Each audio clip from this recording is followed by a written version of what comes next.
अगली सेवाओं में हम व्यावसायिक सेवाओं का अगला सेवा का रूप बीमा को देखते हैं। सबसे पहले हम बीमा के अर्थ को जानते हैं।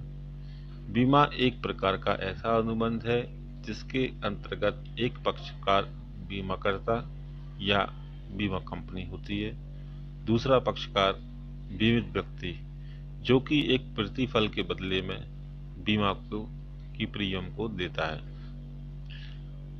अप्रत्याशित घटना हो जाने के फलस्वरूप वह कंपनी उस हानि की क्षतिपूर्ति के लिए बीमित व्यक्ति और बीमाकर्ता के बीच अनुबंधित तयशुदा राशि देने के लिए सहमत होती है, जिसमें बीमित व्यक्ति का वित्तीय हित होता है। आइए इसको हम परीक्षा की दृष्टि से नोट्स के रूप में देखें।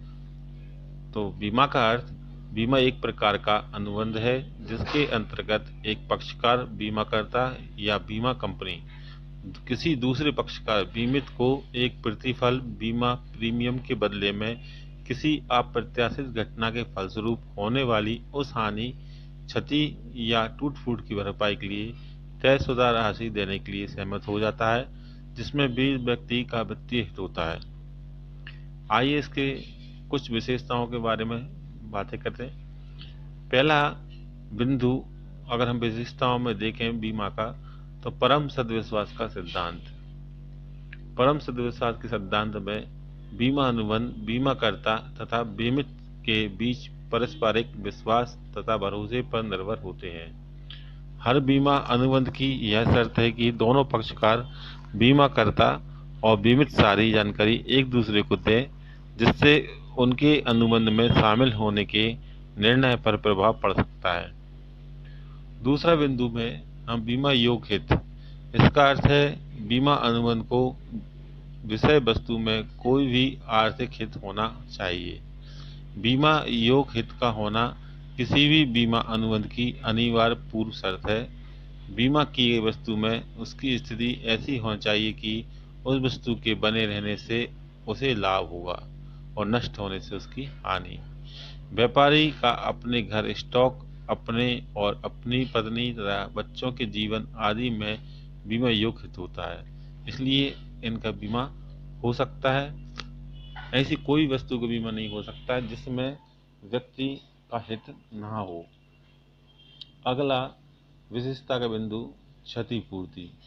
क्षतिपूर्ति का सिद्धांत जीवन बीमा के अतिरिक्त अन्य सभी बीमा अनुबंधों पर लागू होता है।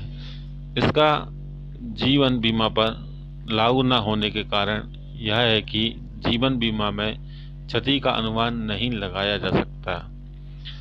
इन बीमा अनुबंधों का उद्देश्य बीमा कराने वाले को उसकी वास्तविक हानि की क्षतिपूर्ति करना होता है, अर्थात ये अनुबंध क्षति से सुरक्षा प्रदान करने वाले होते हैं और इनसे किसी प्रकार का लाभ नहीं कमाया जा सकता। चौथा बिंदु है निकटतम कारण।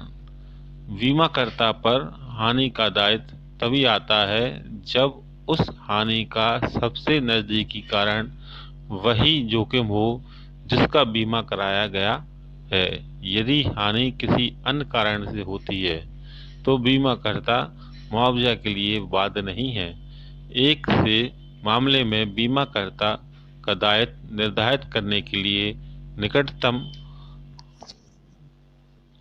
निकटतम कारण पर विचार किया जाता है। अधिकार समर्पण, यह सिद्धांत उन सभी बीमा अनुबंधों पर लागू होता है जो क्षतिपूर्ति के अनुबंध हों। इसके अनुसार जब बीमा कंपनी किसी क्षति से संबंधित दावे का भुगतान कर देती है तो क्षतिग्रस्त संपत्ति से संबंधित सभी अधिकार बीमा कंपनी को हस्तांतरित कर दिए जाते हैं। बीमा की विशेषता जान लेने के पश्चात हम बीमा के प्रकार के बारे में चर्चा करेंगे। बीमा के दो प्रकार हैं। पहला प्रकार है जीवन बीमा, दूसरा सामान्य बीमा। सामान्य बीमा को भी 3 भागों में बांटा गया है। पहला अग्नि बीमा, दूसरा समुद्री बीमा, तीसरा विविध बीमा। फसल का, पशु का, मोटर वाहन, स्वास्थ्य संबंधी अन्य विविध बीमा के अंतर्गत शामिल होते हैं। तो आइए पहला प्रकार जीवन बीमा की अवधारणा को समझते हैं। इसके अंतर्गत बीमा की राशि का भुगतान पॉलिसी की अवधि समाप्त होने पर अथवा पॉलिसी धारक की मृत्यु होने पर इसमें से जो भी पहले आता हो किया जाता है। यदि पॉलिसी धारक पॉलिसी परिपक्व होने तक जीवित रहता है तो बीमे की राशि उसे मिल जाती है, परंतु पॉलिसी की अवधि समाप्त होने से पहले यदि किसी की मृत्यु हो जाती है तो बीमे की राशि उसके परिवार को मिल जाती है। बीमा कंपनी किसी व्यक्ति के जीवन का एक प्रीमियम के बदले में करती है। इसका भुगतान एक मुश्त या समय समय पर किस्तों में किया जाता है, जैसे वह किस्त वार्षिक हो सकती है, त्रैमासिक हो सकती है या फिर मासिक। जीवन बीमा के प्रकारों के बारे में चर्चा करें तो जीवन बीमा के प्रकार संपूर्ण जीवन पॉलिसी। इसके अंतर्गत बीमाकृत राशि का भुगतान बीमित की मृत्यु से पहले नहीं किया जाता। इन बीमा पत्रों में प्रीमियम की दर बहुत कम होती है। दूसरा प्रकार बंदोबस्त जीवन बीमा पॉलिसी। इस पॉलिसी के अंतर्गत बीमाकर्ता बीमित को या उसके द्वारा मनोनीत नीति उत्तराधिकारी को उसके एक निर्धारित उम्र तक पहुंचने पर या उसकी मृत्यु पर जो भी पहले हो एक उल्लिखित राशि अदा करने का वादा करता है। तीसरा जीवन बीमा के प्रकार में संयुक्त जीवन पॉलिसी। इन पॉलिसी में दो या दो से अधिक जीवनों का बीमा एक साथ होता है। पॉलिसी की राशि उनमें से किसी की भी मृत्यु पर उत्तरजीवी तथा उत्तरजीवियों को दे होती है। चौथा प्रकार वार्षिकी। इसके अंतर्गत बीमित के किसी निर्धारित आयु तक पहुंच जाने के बाद राशि मासिक, त्रैमासिक, अर्धवार्षिक या वार्षिक किस्तों में दे होती है। यह पॉलिसी उन लोगों के लिए उपयोगी है जो कुछ अवधि के बाद अपने और अपने आश्रितों के लिए एक नियमित आय प्राप्त करने के इच्छुक हों। पांचवा जो जीवन बीमा का प्रकार है वह है बाल बंदोबस्ती पॉलिसी। यह पॉलिसी बच्चों की शिक्षा और विवाह खर्च के उद्देश्य से ली जाती है। बच्चे एक निर्धारित आयु तक पहुंच जाने पर बीमाकर्ता एक निश्चित राशि का भुगतान करने को सहमत हो जाता है। दूसरा सामान्य बीमा के बारे में चर्चा करेंगे। सामान्य बीमा में पहला प्रकार हम अग्नि बीमा का लेते हैं। यह बीमा अग्नि से क्षति के विरुद्ध सुरक्षा प्रदान करता है। यदि बीमित की संपत्ति को अग्नि के कारण कोई क्षति पहुंचती है तो उसे बीमा कंपनी से क्षतिपूर्ति के रूप में क्षतिग्रस्त संपत्ति के मूल्य के बराबर प्राप्त हो जाता है। यदि संपत्ति को बीमा अवधि में अग्नि से कोई क्षति न हो तो उसे कुछ भी प्राप्त नहीं होगा। ऐसा सेवा के लिए बीमा कंपनी प्रीमियम लेती है। इसकी कुछ विशेषता हैं। परम नेगनियति।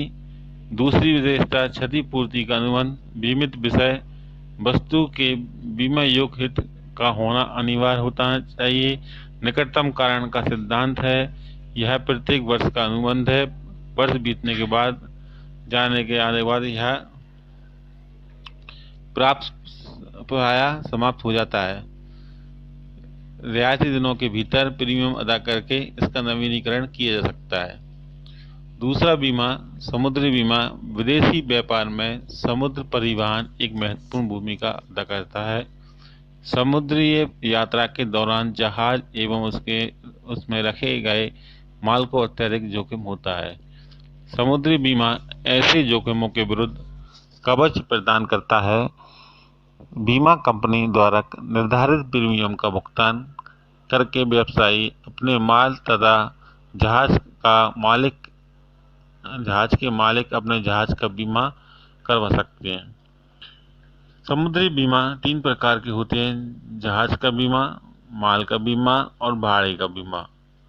अन्य जोखिमों को बीमा विविध बीमा जिसे कहा जाता है, जो स्वास्थ्य बीमा है, आजकल लोकप्रिय होता जा रहा है। साधारण बीमा कंपनी ने सामान्य जनता के लिए विशेष स्वास्थ्य बीमा पॉलिसियां उपलब्ध करा दी है, जैसे मेडिकल क्लेम। स्वास्थ्य बीमा पॉलिसी के अंतर्गत बीमा कंपनी हर वर्ष थोड़ा सा प्रीमियम लेती है और बदले में कुछ बीमारियों को उपचार, जैसे हृदय के रोग हैं, कैंसर है, ट्यूमर है आदि के लिए वित्तीय सहायता प्रदान करवाती है। व्यावसायिक सेवाओं में अगली सेवाएं हम संचार को लेते हैं। संचार एक महत्वपूर्ण सेवा है जो व्यवसायी संगठनों ग्राहकों के बीच कड़ी का कार्य करती है। यह लोगों को शिक्षित करती है, उनके ज्ञान में वृद्धि करती है एवं उनके दृष्टिकोण को विस्तृत करती है। यह लोगों, व्यवसायों एवं वाणिज्य क्रियाओं को सफल संचालन में सहायता करती है। संचार एक महत्वपूर्ण सेवा है जो किसी राष्ट्र के तंत्रिका केंद्र के रूप में कार्य करती है।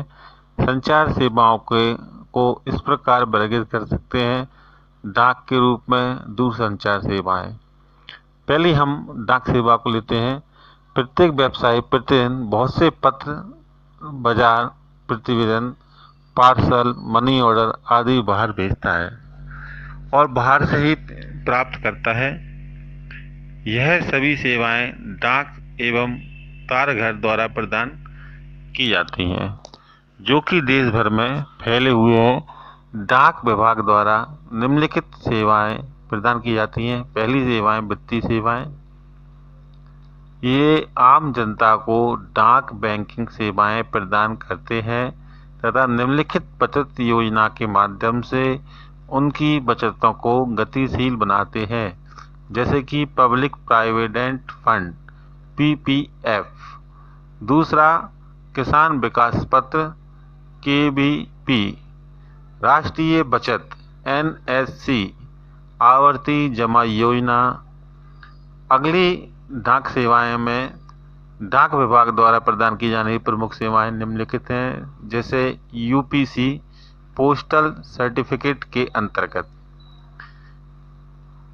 विस्तार से इसको समझें तो समान रूप से साधारण डाक से पत्रों को भेजने पर डाकघर कोई भी रसीद नहीं देता, परंतु यदि प्रेषक पत्र के भेजे जाने का कोई साक्ष्य प्राप्त करना चाहता है तो वह डाकघर से प्रमाण पत्र प्राप्त कर सकता है। डाकघर के अधिकारी इसके लिए कुछ चार्ज लगाते हैं तथा पत्र पर UPC की मोहर लगा देते हैं। डाक विभाग द्वारा यह सेवा अब बंद कर दी गई है। दूसरी सेवाओं में पंजीकृत डाक यानी रजिस्टर्ड पोस्ट किसी ऐसी डाक सुविधा है को कहा जिसके अंतर्गत यह सुनिश्चित होता है कि डाक निश्चित रूप से प्रेषित के पास पहुंच जाएगी, अन्यथा यह प्रेषक के पास वापस आ जाएगी। इस विधि से जो पत्र भेजने पर डाक द्वारा एक पत्र प्रेषक को एक रसीद दी जाती है। पंजीकृत डाक के प्रेषक को लिफाफे पर अपना पूरा पता एक कोने में लिखना होता है। अगली सुविधा डाक विभाग की पार्सल। डाक एक सुविधा है जिसके अंतर्गत वस्तुओं को संपूर्ण देश में या देश से बाहर भेजा जाता है। इसमें डाक व्यय पार्सल के वजन के अनुसार लगता है। व्यवसाय की अगली पोस्ट स्पीड पोस्ट है। ऐसी सुविधाएं जिसके अंतर्गत डाक प्रेषित के पास अति शीघ्र पहुंचा देती है, उसे स्पीड पोस्ट कहा जाता है। इस सुविधा के अंतर्गत पत्र, प्रपत्र एवं पार्सल जल्द ही सुपुर्द कर दिए जाते हैं। यह सुविधा विशिष्ट डाकघरों में उपलब्ध है। पांचवी सुविधाएं कोरियर सेवाएं। यह सेवाएं निजी डाकघरों द्वारा प्रदान की जाती है। निजी डाकघर सरकारी डाकघरों के अच्छे विकल्प के रूप में उभर रहे हैं। कोरियर द्वारा पत्र, प्रलेख, पार्सल आदि भेजे जाते हैं। निजी काम होने के कारण कोरियर सेवाओं में कर्मचारी अधिक जिम्मेदारी से काम करते हैं। अन्य सहायक सुविधाओं के बारे में यदि हम जानते हैं तो पहली सुविधा विभिन्न अवसरों पर ग्रीटिंग्स कार्ड भेजना। दूसरी, मीडिया संदेश: कंपनियां अपने ब्रांड उत्पादों का विज्ञापन पोस्टर कार्ड लिफाफों पर कर सकती हैं। कई विज्ञापन अपन को पोस्टल ऑर्डर के ऊपर दिखाई देते हैं।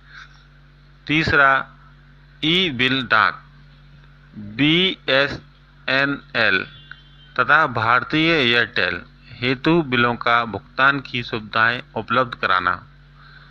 चौथा, पासपोर्ट आवेदनों की सुविधा हेतु विदेश मंत्रालय के साथ पासपोर्ट सुविधा देने में मदद करना।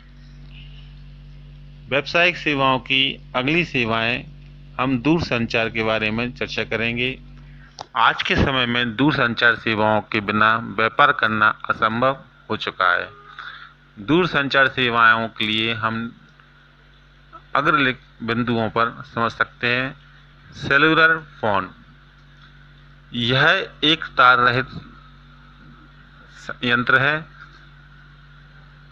संचार का उपकरण माना जाता है। संदेश चाहे लिखित हो या मौखिक संसार में किसी भी जगह पहुंच सकता है। दूसरी दूरसंचार सेवाओं में पेजर या एक मार्गीय तारहीन संचार उपकरण है जो संदेश को लिखित रूप में प्राप्त एवं रिकॉर्ड करता है। इसमें संदेश को किसी भी समय किसी भी जगह प्राप्त किया जा सकता है। तीसरी सुविधाओं में स्थायी लाइन सेवाएं, इन सेवाओं में वॉइस एवं नॉन वॉइस मैसेज लंबी दूरी के ट्रैफिक से लिंक स्थापित करने के लिए डाटा सेवाओं सहित सभी प्रकार की स्थायी साइन सेवाएं शामिल हो जाती हैं। इनके द्वारा अन्य प्रकार की दूरसंचार सेवाओं के साथ भी इंटरनेट कनेक्टिविटी दी जाती है। चौथी सेवाएं में हम केबल सेवाओं को लेते हैं। इनका उपयोग ऐसी मीडिया सेवाओं हेतु होता है जो एक मार्गीय मनोरंजन संबंधित सेवाएं होती हैं।